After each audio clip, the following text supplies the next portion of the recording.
Bit of a gloomy morning this morning, but we are cutting some hay because the forecast looks mega, to be honest. We've got 26 degrees coming up over the weekend, I think. So 4 or 5 days, strong weather, thin crop of grass. Going to cut some hay in September, which is pretty crazy.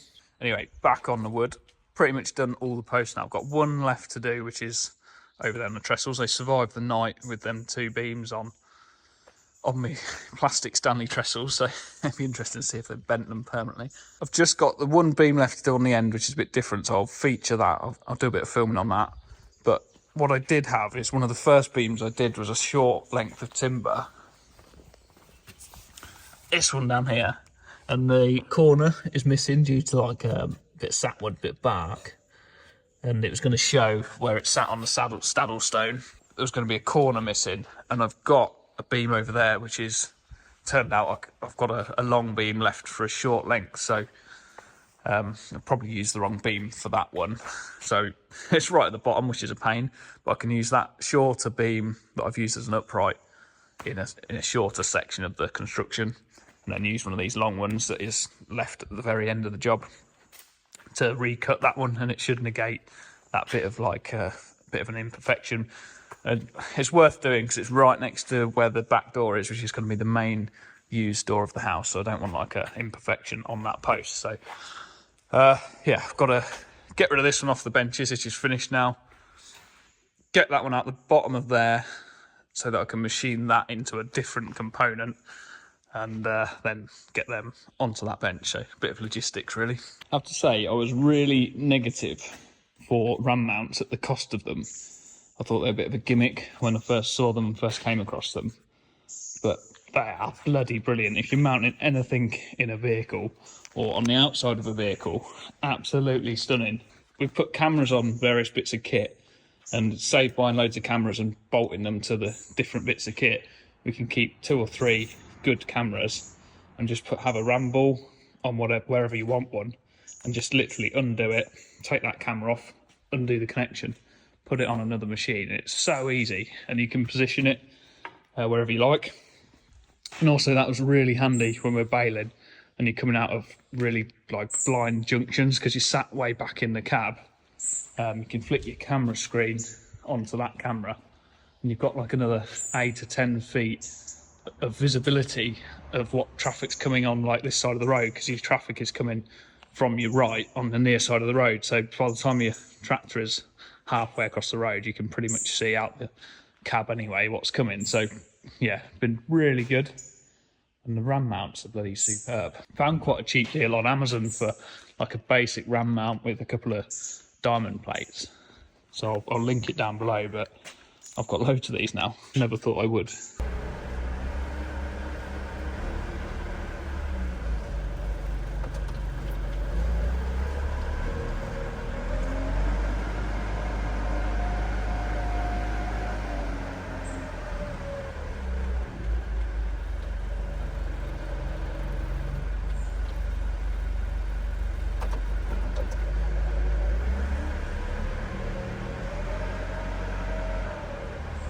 So this is the last post I've got on machine, the 2D drawing here.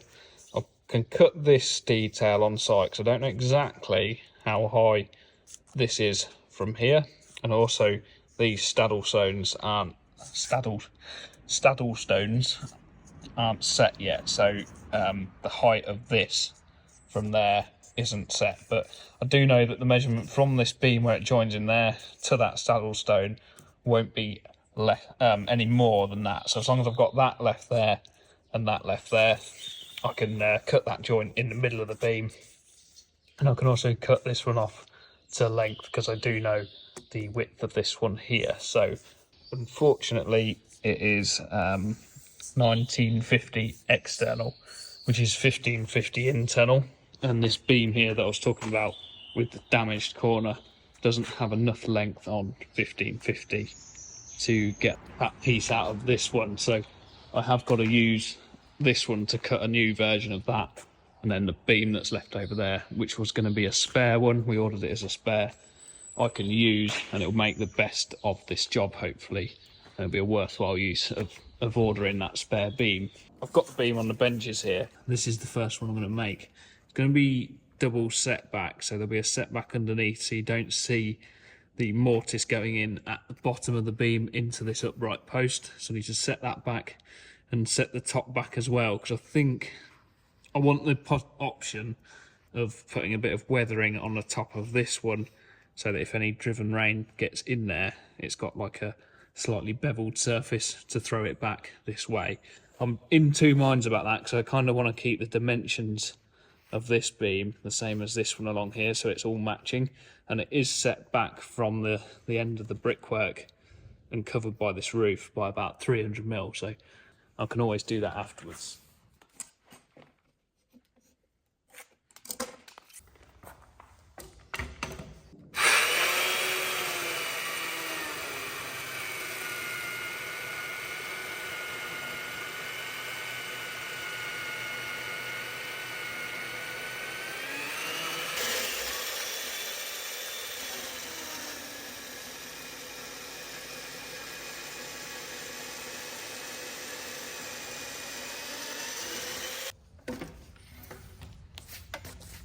Look at that.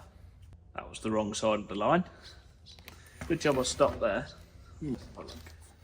Damage assessment time. Last one. We even wiggled on where my mortise is going. I started there and gone that way.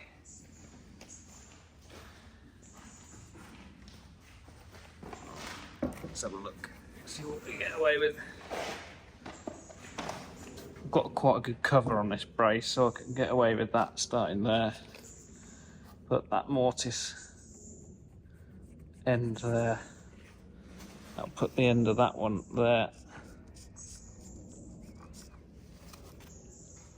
Let's work back from that so we've still got enough on our beam. Let's mark it in red this time, because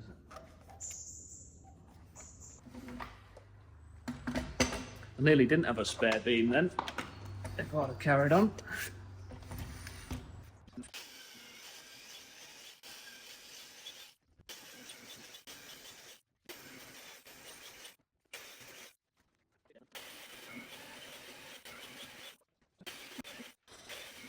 Had a slight change of plan, and the spare beam I've got actually happens to be a really long one, so I don't want to cut that up for a shorter beam until I've definitely cut the long ones and done all the splices on the ends and they're all right. So I'm going to skip and start work on that. So I'm going to get these long beams out and do these splices. So I need to make up like a 13.5 metre long eaves beam.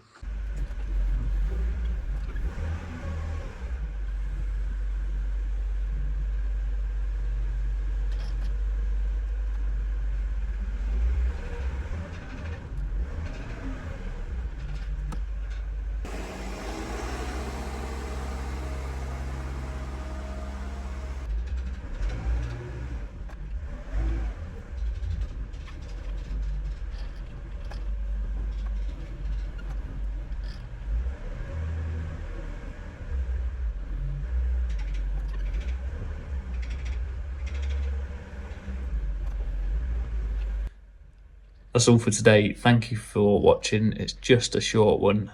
Tomorrow's video should be a really good one, splicing those beams together, so I will see you in that one.